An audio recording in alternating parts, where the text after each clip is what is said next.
Hello, my name is Anne-Marie de Court-Young, and I am an evaluator for the Early Educator Support Licensure and Professional Development Office.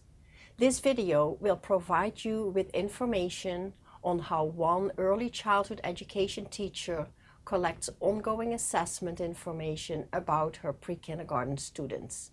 Janice, the North Carolina pre-kindergarten teacher in this video, shares her approach and how she learned about a new aspect of learning called multiple intelligences that influence her teaching, assessment, lesson planning, and collaboration with families. Let's listen to Janice. Hey Janice, thank you for sharing your experiences with me. Can you tell me how you collect information on your children's growth and development and learning? Sure. Well, we have a couple of ways that we collect data here. The first one is called our work sampling, which we pretty much see the different subject areas here, and each quarter we write down if that child has completed or successfully is doing that skill. So that's one way that we assess here, and it's broken down into mathematical thinking, some social emotional, the arts, and physical development and language skills. So we take that information in, and then we also have a data at a glance that we do as well in the classroom. And this is a snapshot of where the children are as far as are they all, which ones are all proficient in patterns, counting, or shapes. And that's another form of assessment that we also do in the classroom. And then do you use some of their artwork and their writing as well to help you? Yes. We also collect the children's writing sample, and which is in this little box here. Each child has their own little folder, and we collect their writing sample, and as they complete the specific required, I guess you can say, subject, we write down the date. So if the child is scribbling, then we will write down that the child scribbled on that specific date. And if he's an emergent writer, when they completed that task, we also take that date and put it here as well. So once we have gathered all those writing samples at the end of the year, we can split them up where half will go home and half will stay here as reference for the next couple of years as well. So I know that this year you started looking at your children slightly different. Yes. What made you look at your children in a different way this year? Well, back in January, this past January, I attended one of the parent workshops that we offer here at school. It's called Transition to Kindergarten for families. And one of the subject areas were learning the multiple intelligence and how to know how your child learns, as well as embracing it and then applying it, I guess you can say. So once I was listening to the speaker, I realized that, why not bring that into the classroom and make that connection, with home and school. So I started seeing, what my children were gravitating to, and I started jotting these things down, what children went to the block or science or math center. And I started writing these things down and connecting it to the 8 multiple intelligence that he spoke about, which was bodily kinesthetic learners, the interpersonal learners, the verbal linguistic learners, the logical and mathematical learners. And then we have the naturalist and the intrapersonal and the visual and spatial and the musical learners. So once I started learning these different learning styles, I pretty much placed the children where I saw they were engaged in. And then I took that information and then implement my lesson plan according to what the children needed. We have the basic lesson that we teach for the day, but I needed to tweak it in a way where I was pretty much reaching all my different type of learners. A lot of the time the lesson plans focus on the verbal linguistics and read, more teacher-directed things. Can you show us first what these cognitive learning styles looked like? Sure. So this is what it looks like. This is what the professor gave out at the meeting, and he broken down to 8 multiple intelligence from a Howard Gardner. He said that children are bodily kinesthetic, intrapersonal, which they are more social and into big groups and doing games and playing word games and things like that. Then we have the verbal linguistics learner. These are the children who enjoy reading and writing and listening as they write. My logical and mathematical learners. These are my children who love taking things apart, putting them together, building structures. They draw a little blueprint and then create what they drew. My naturalist learners, my ones that go into the science area often, and you always using some type of, investigating. I call them my little science kids. And then the intrapersonal, the self-smart child who are to themselves, but they learn in a different way. They're more, like intimate settings and things of that nature. Then we have our visual and spatial children who are the picture smart child, who are visionaries and can see, could see something and create it, or take a puzzle apart and just create it on the side without even looking at the shapes that it needs to go in. And then we have our musical children who learn through music and rhythm and things of that nature. Now, did this also change how you connected with families? Absolutely, because now that we were both on the same page, as families walked in the classroom, they instantly saw or made a connection with the workshop that we were both in. They saw that their child were in the block area, or they were in art, and they will come to me and say, Ms. Prince, is this what this means? Is my child bodily kinesthetic learner? Is he, logical, mathematical? And we both will, agree or chit chat, and they will come more often to see what changes has happened, or, is their child still in that learning style and things of that nature. So our parent involvement definitely increased. Our communication became better. And it felt like we were more of a team in the classroom instead of parents just coming in and just sitting down watching. They were more engaged. Mm-hmm.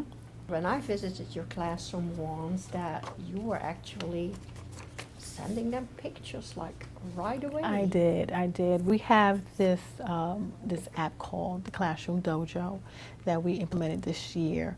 The parents receive a code and a password, and they have the opportunity to go in and see their children at play, or see the children at play with the information I send them. So if the child is in the art area and they're creating this piñata here, I will instantly send that to the parent and say, so-and-so is, visual spatial. She created this piñata out of just scraps and recycled material.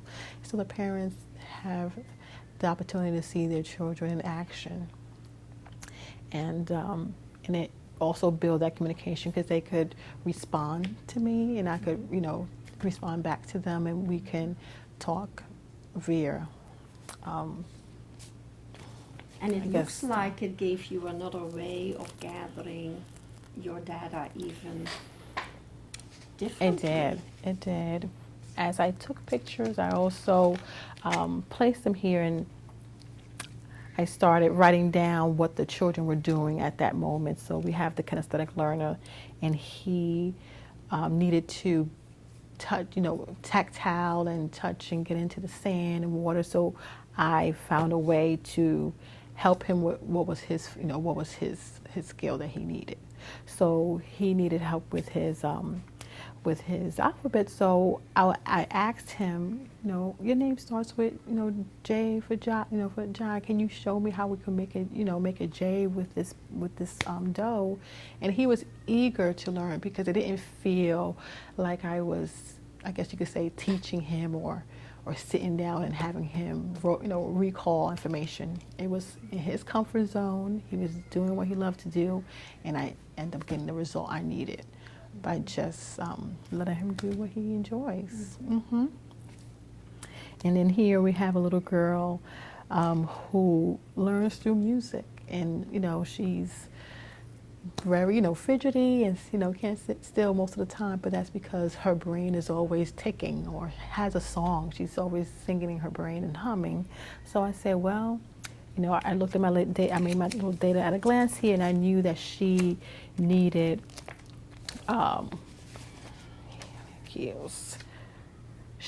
lowercase and rhyme, was her skill that I needed to improve, she needed to improve on. So we did it through hopscotch. We did hopscotch instead of the numbers. We just put the letters on there, and then she will toss the beanbag, and she will have to jump to that lowercase that I, say, or she jumps to one, and then she has to tell me what it is, or things of that nature. Or through music, anything with music. So she definitely improved with that. And with the rhyming, just getting various songs that had rhyme, and then have her sing it back to me until she got the rhythm going. The shape one was really interesting. She learned through creating things, so she had a little difficult time just getting her shape attributes together and recognizing some shapes. So I asked her to I didn't even ask her. She just pretty much, I said, how can we recreate your body? She was like, oh, let me show you, Miss Francis, let me show you. So she got some ovals and some rectangle prisms, and she made herself into blocks. And that's the way we learn our little shapes, by saying, well, which shape did you use? Mm-hmm. Well, how many corners does it have? That, because she was eager to finish that project. Mm-hmm. So that's when I took the opportunity to inject with some. Right.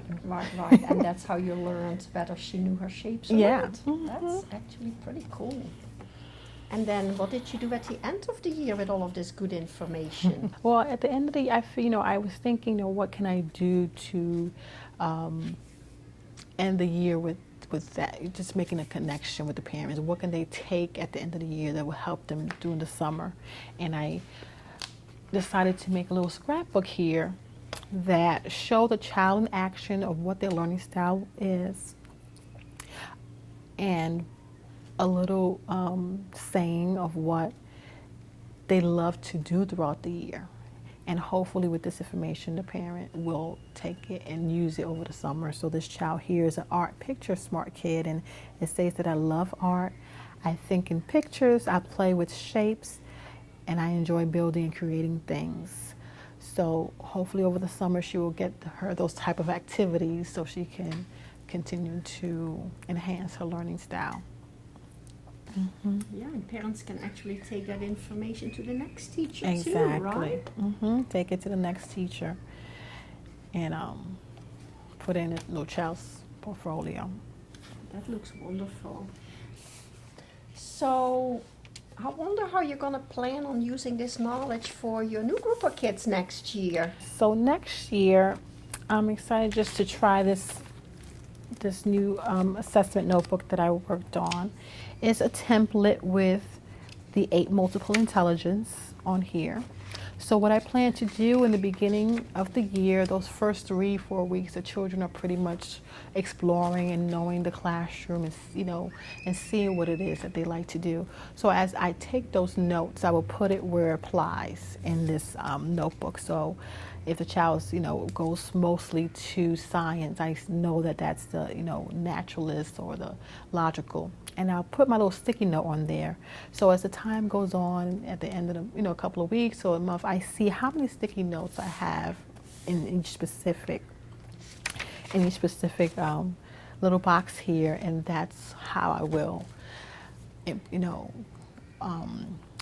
implement my lesson plan or start adding some things into the lesson plan. And I'm also thinking about, as we do the home visits, to show parents or give them a little background on what it is that we're going to be doing this year, as far as the child's learning styles and things like that. So when they do come to that workshop again in January, they already have the basis and the knowledge that they need to continue. That is great. We hope that this video has provided you with information about new ways of collecting assessment information, teaching practices, and collaboration with families. We encourage you to reflect on your current practices, learn more about individual learning styles or multiple intelligences of the children in your classroom, and then adjust your practices as needed. Thank you for listening to Janice's experience and approach to her teaching based on the different learning styles of her students.